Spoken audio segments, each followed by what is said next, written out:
And I'm Millie. And we're reporting you from Mrs. Triska's journalism class. We're going to bring you the latest news from Richard McKenna Secondary School. This week we have a few things to share with you about what's been happening around the school recently.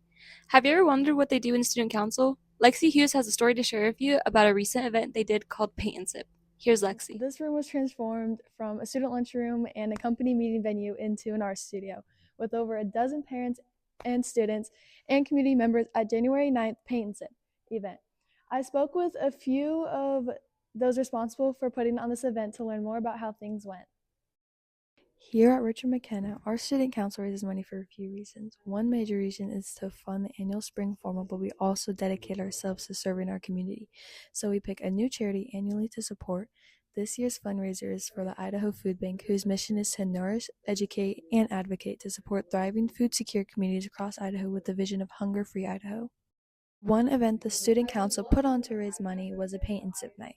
Here, the community was invited to learn how to paint a picture while our very own Richard McKenna Jr., Abby Torres, taught him what to do. Abby was also able to get a little practice teaching and learn some things herself. I think something I learned was that it's easier than I thought to teach people something, but I think I had a lot of fun doing it, and I think others did too. Abby wasn't the only one who learned something, so was Mariah with her watercoloring. Yeah, I learned one thing that I did not know is that with watercolors, if you make a little mistake, since it doesn't, you can wet your paper towel thing, and if you do it just right, you can erase the paint mark. Here is the student council member that I picked one to tell us the changes that they are going to add to the next paint and sip. I think it was very fun. Like I said, when it comes to student council, we're going to make a couple of changes next time. Like we're going to add a projector up on there so people can see it better. We're going to move the artists to the center so they can walk around the tables a bit easier so everyone can see them better. Things like that. But it was overall a good experience. Than I thought to teach people something, but I think I had a lot of fun doing it, and I think others did too. Color with my mom was also really fun because we were just laughing and telling jokes and talking about it, and it was pretty. Thank you, Lexi. That looked like a lot of fun. If you want to know more about student council, stop by Mrs. Glass's room, or you can talk to our student council president, Goldie, or any other student council member. Paint and sip happened in the evening, but Millie had the opportunity to interview someone about a class here at the school that is available for both high schoolers and junior high students. Everyone I've talked to enjoys Mr. Holland's construction program, and Millie is going to show you why. I'm going to introduce you to Mr. Holland's construction class. To get more into what the class is like, I stopped by to ask Mr. Holland and Mr. Chris a few questions I had. I asked Mr. Holland how long he's been in construction. Oh, I've been in construction right at 40 years. For Mr. Chris, he started off in the military but wanted to go a different direction. For him, this job isn't about construction but more about teaching. I love to build things. I love to mentor. I love to teach and show people how to do things differently. Students who really enjoy hands-on projects and like to feel engaged in the classwork would enjoy this class, especially those who want to try new tools and have new experiences.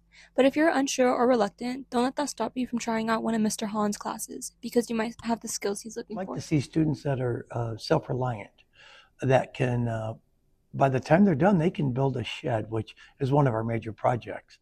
You never know, you might find you have an interest in construction as you take the class. For me, the cool part is you say you have kids that come in here and aren't interested in construction, but all of a sudden you spark an interest and you can see that spark, and then all of a sudden they are making things they never thought they could make. One cool thing about construction is that you're making things that are actually useful, but you might wonder what happens when you finished everything. In the case of tiny homes and sheds, those are sold to people in our community. As for other projects, Some of the stuff we make, Chris will have projects for the kids to make some of this equipment, this desk included, and he'll let the kids help with that, and it'll stay here.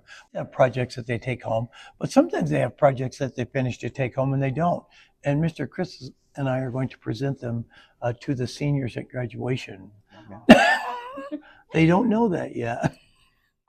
and as for the future of the construction program, We're trying to put together a safety course that's put put out by OSHA called the 10-hour class. And I hope to have students certify in that by the time they're done. Is there anything else that you would tell students about construction, or any students that aren't taking the class right now? Absolutely. Give it a try if you have a slightest interest. If you're motivated and you're not lazy, I think give the class a try. Like Chris says, we like to spark an interest, and we've seen that several times from students who claimed it didn't want to be in here. Well, they sure seem to be interested in it after a while. They come back. What would you say is the best part of teaching construction? The kids, It by far. Huge shout out to Mr. Hahn and Mr. Chris for letting me talk to them this week. We hope your program continues to thrive.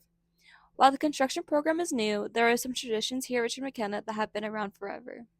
One of those traditions is the school uniforms. Some of us love them, some of us hate them, some don't care either way. Now, we have V to give us the latest scoop on what the uniforms are all about. Thanks, Millie and Lexi. Good morning. I'm V, and today we're going to take a look at Richard McKenna's school uniform policy, why it exists, what the students think, and if there's a possibility things might change in the future. Uniforms have been a part of Richard McKenna for a long time. Supporters say that they help create unity and minimize distractions, but others feel they limit our ability to express ourselves. The main purpose of our dress code is to create a safe, respectful, and non-distracting free learning environment. It does help promote professionalism, school pride, and it ensures that clothing is appropriate for school activities and it is not disrupting the education process. According to some, uniforms can save money by reducing the pressure to buy all the new fashion and latest trends, but not everyone agrees. In the wintertime here in Idaho, it's really cold, and not everybody can get like a Richard McKenna jacket, so. Some are concerned less about what we can wear and more about what we can't wear in addition to our uniforms. Right now, the policy says students may wear school-branded outerwear, such as sweatshirts and hoodies, or windbreaker purchased from the school. Richard McKenna non-school branded outerwear must be removed before the Pledge of Allegiance and is not permitted in the building until after dismissal, and some students have issues with that. I asked what changes students would make if given the chance. One rule that I would want to change is to get rid of the tattoo rule. One rule that I wish to change or get rid of, I think that I would want to change the rule that you can't wear anything other than just your polo. Thankfully, we do have the chance to change things up every once in a while with Spirit Days, Miss Ward says. For now, the uniforms are here to stay, but we encourage you all to continue having conversations when there's things you want to change. That's all we have for today. Reporting from Richard McKenna, I'm V. Back to you, Millie and Lexi. Thanks, V. That was great information. Well, that's all we have for you today. If you have an idea for a story or want to be interviewed for our next broadcast, reach out to me, Lexi, Paisley, V, or Mrs. Triska. From Mrs. Triska's journalism class, I'm Lexi. And I'm Millie. Signing off.